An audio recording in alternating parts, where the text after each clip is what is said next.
Good morning. Hello. Welcome back. It's Sober Sunrise again.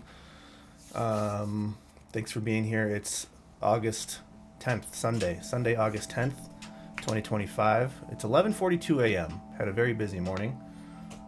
Started off with sleeping in, which is always nice.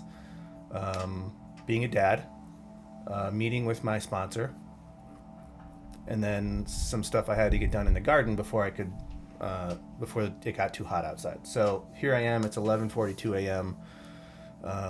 Let's get this reading done and see what we can learn today. Before I get into it, if you can go ahead and like the video, hit the thumbs up. If you don't subscribe to the channel, go ahead and subscribe now. And then we'll get into this stuff. Okay, so this one's called Redoubling Our Efforts. August 10th. To a degree, he has already done this when taking moral inventory, but now the time has come when he ought to redouble his efforts to see how many people he has hurt and in what ways. That doesn't sound fun. It's from the 12 Steps and 12 Traditions, page 77. And the writer says, as I continue to grow in sobriety, I become more aware of myself as a person of worth. That's awesome. In this process, I am better able to see others as persons, and with this comes the realization that these were people whom I had hurt in my drinking days. I didn't just lie, I lied about Tom. I didn't just cheat, I cheated Joe. What were seemingly impersonal acts were really personal affronts because it was people of worth, whom I had harmed. I need to do something about the people I have hurt so that I may enjoy a peaceful sobriety. Okay, this is important stuff. So I just, I'm working on my 8th step with my sponsor. Where is this and where did it come from? And yeah, it's important to think about the things we did, but also the people that we affected. Not just the act, but the person who was affected by the act or the lack of action. In my case, in some of my amends, it was not things I did, but things I didn't do. Anyway, so going back to the top, to a degree, he has already done this when taking moral inventory. The moral inventory, step 4, step 5. If you don't know about that, it's taking a searching and fearless moral inventory, understanding our resentments towards people, places, and institutions, making a list of those resentments, and then doing some investigative work to understand why the resentments exist and what part we played in them. So I'm resentful towards you for something you did to me, but what did I do to cause you to do that to me? So that's what we did in step 4 and step 5. But now the time has come when he ought to redouble his effort to see how many people he has hurt and in what ways. Yeah, and that's step 8. That's what I'm working on now. As I continue to grow in sobriety, which is the whole point, right? Continuing to grow, never being satisfied. Like, okay, I've done the work and now I don't have to do it anymore. That day hopefully will never come, because when that day comes, that's like calling yourself recovered. And I don't know, I hear people say that I'm a recovered alcoholic in meetings, and to me that just, I don't know, it just doesn't make sense to me. But anyway, that's not what this is about. I've become more aware of myself as a person of worth, which is amazing, because a lot of times we go into this process thinking that we're worthless, and that's why we've given up on ourselves, and that's why we abuse ourselves and allow ourselves to continue down paths of desperation and sadness and darkness, is because we feel like we're worthless anyway. So we might as well just drink ourselves to death. But as we continue to grow in sobriety, we become more aware of ourselves as people of worth. In this process, I'm better able to see others as people and not just like abstract ideas, but they're actual people that we hurt. With this comes the realization that these were people that I hurt in my drinking days. And I've even come across some stuff that I've forgotten about. As I'm writing my amends to one person, I come up with something where I'm like, this happened and I'm sorry for that. But that happened involved another person. And that's another person I have to make amends to. So a lot of times you're going through this process and you realize my list is actually longer than I initially thought it was.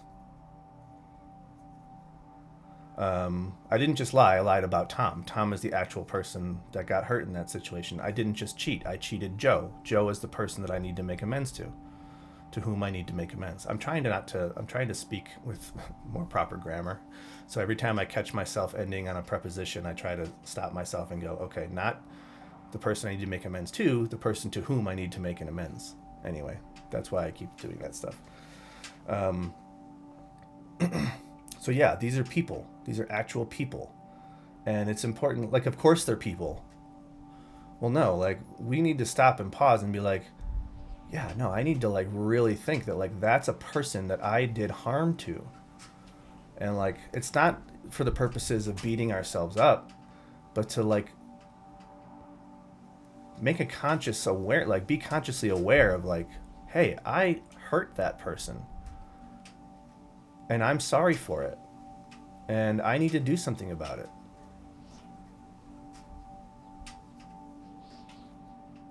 What were seemingly impersonal acts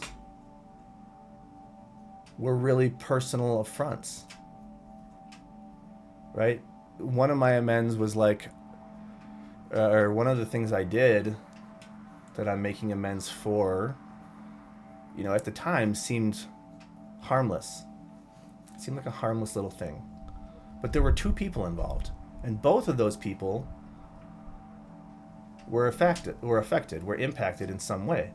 And while I thought it was harmless at the time, I don't get to decide whether those people think it was harmless. I have to go make amends for that. And if they're like, hey, no big deal, then great. But at least I did what I'm supposed to do. What were seemingly impersonal acts were really personal affronts because it was people of worth who I had harmed. Imagine there's a Seinfeld episode where one of the guys, he's not a regular character, but it's actually James Spader. He goes up to Jerry and he makes an amends for something, and Jerry's like, oh yeah, thanks. And then he walks away, and George is like, what about me? You know, I didn't get my apology. And there's a whole episode about it, and it's hilarious. But the point is, we don't get to choose to whom we make amends. What might seem like a harmless little thing to us, or in this case, to James Spader, is a big deal to the person that was impacted by it. And whether it's a big deal to us or not, we still have to go make that amends, because that could be something that has really caused a negative impact on that person, and they could be walking around with this resentment towards us, and we think it's no big deal, and they're like, no, it is a big deal to me, and you don't get to decide if it's a big deal or not. It's a big deal to me. So it's important to do this right. And that's why it doesn't stop. Like, this process, you don't just do it once and you're done. It goes on for a while. And that's the fun part, right? It is. It's the fun part. These are people of worth whom I have harmed. I need to do something about the people I have hurt so that I may enjoy a peaceful sobriety. Yeah, like, I was talking to my son recently about the honor system because he wants to do things and I can't be around to monitor him 24/7. So I'm explaining to him, he's 8 years old, what the honor system means. And I explained it to him like, if I say you need to do this and you agree to it, and then I'm out focusing on something else, you're the only one who's going to know whether you did what you said you were going to do. So at the end of the day, when you think about your day, if you can say to yourself, I did everything I promised I would do, I lived with integrity, I was honest, I was trustworthy, and all these things, then great. You can close your eyes and with a clear conscience go to bed and have a great night's sleep. But if you lay down and you go, you know what, my dad said I was only supposed to do this and this, but he wasn't looking, so I took advantage of that and I did something else. You're the only one who's going to know that, and you're going to be the one that has to live with it. And that applies to this as well. I need to do something about the people I've hurt so that I may enjoy a peaceful sobriety. So if you get through step 8 and you're like, finally, I'm done, and I can move on, and like my conscience is clear. And then you're like, but I didn't do an amends for this person. Oh well, I'm just going to keep moving on as though that person isn't worth my efforts. That's going to nag at you. And having a peaceful sobriety and enjoying that peaceful sobriety is going to be impacted by that nagging feeling of, oh, I really should have done an amends for so-and-so. And until you do that, it's always going to be there in the back of your mind. So just do it, right? And I mean, I'm talking to myself right now. I'm just starting my amends. So I'm sort of just like thinking out loud to myself. Like, don't leave anybody out, Brent. That person is a person of worth. And what you might think is a little thing, they might think is bigger than that. So I need to remember that I don't get to choose to whom I make my amends and how sincere the amends need to be. So important to keep going back and revisiting this step on a consistent basis, even if it's slightly out of order. Once you get through step 8 and you deliver an amends, and let's say you're working on step 9 or step 10 or 11 or 12, or maybe you're starting all over and you're back at step 1 and you're working the cycle again, you don't have to wait until you get back to step 8 to continue to make amends. You can do one every week for the rest of your life and continue to go about the other steps in order. And you can do that until you truly run out of people who you're like, I should do an amends for that person. I'm thinking of the Steve Buscemi in whatever was it, Billy Madison, People I Need to Kill, right? And he calls him and says, hey, I was a real jerk to you in school, and Steve Buscemi crosses him off the people I need to kill list. It's silly, but it's important. It's a silly way to think of it, but it's important to never stop trying to clear our side of the street and to live with integrity and just to prove to ourselves that we are good and we can make amends and we can live honestly and even make living amends. You know, if you have an amends you need to make to someone who's already passed away, there's a way to do that.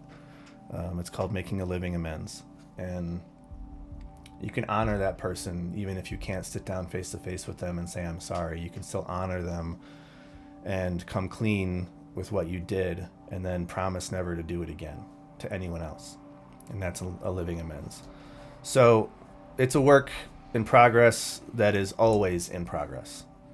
But maybe you get to that point someday where it's been years and you've finally checked everyone off your list. How good would that feel? That would feel amazing. And that's the point. That's the point of going through this whole thing. So that we may enjoy a peaceful sobriety. That's the whole point. All right, that's it for today. Thank you so much if you've made it this far for listening. If you haven't already, hit the thumbs up. Leave a comment. What do you think about this stuff? Have you done it? Are you afraid to do it? What's keeping you from doing it? Did you do some, but now you need to go back and do more? Like, I'd love to hear about people's experience with this, because I feel like this is going to be the game changer throughout life. So, all right, I have to go, but thank you again for being here. Hit the thumbs up, hit the subscribe. Whoever you are, wherever you are, and whenever you're listening to this, you are enough. You are a great person. You are a person of worth. You can get better. It takes work, but you can do it. If I can do it, you can do it. Have to be willing to do some hard, uncomfortable things. But if we want to make a peaceful sobriety, this is what has to get done. Okay, so thanks again. My son just got home from the park, so it's perfect time to wrap this up. Love you all. Have a great day. Bye.